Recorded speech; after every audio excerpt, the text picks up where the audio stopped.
Welcome everyone to the meeting. We're really excited to be kicking this program off and telling you a little bit about what we're going to be doing. As Mike referenced, we have a lot of experience. I'll first rewind and say that we're both startup founders first and foremost. I think if you kind of asked us to give you the one sentence description, we'd probably start with we're technology founders.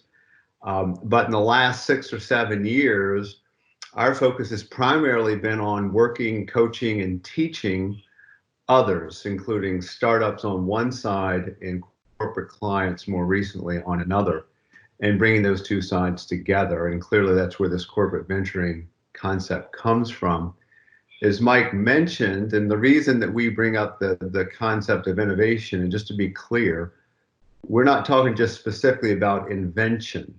Innovation is when you find and identify a need in the market and you go after it. So when we say innovation, that's what we mean. There's a customer need associated with the solution.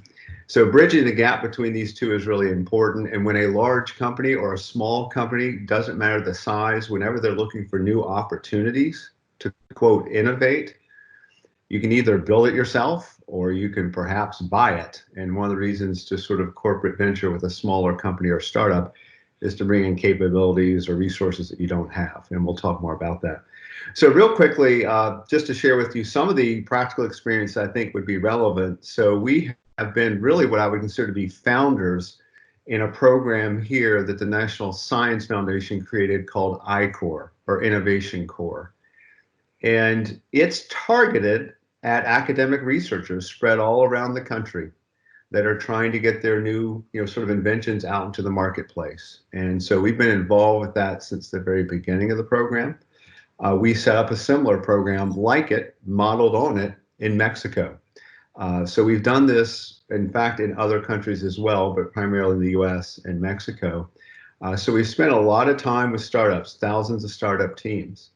Our more recent experience, though, has been with corporate clients, where we've worked with well over 200 now new project teams, which has generated a considerable amount of revenue, not only existing revenue, but revenue potential for the clients that we have. And one of the things that we've noticed by having worked with both sides of the equation is that they speak a similar language, but yet they talk past one another. There is sort of a gap of understanding in between, and we think that that's where we can hopefully fill in that gap and bring the two sides together. They are fundamentally trying to do something similar, which is find a new market opportunity, but their situations are quite different depending on whether you're a startup or you're an existing company. And they view the world a little bit differently. And again, we'll spare more detail for another time, but that's a little bit of an overview of who we are. We're excited to get started and happy to answer questions when we have time for that. So back to you, Mike.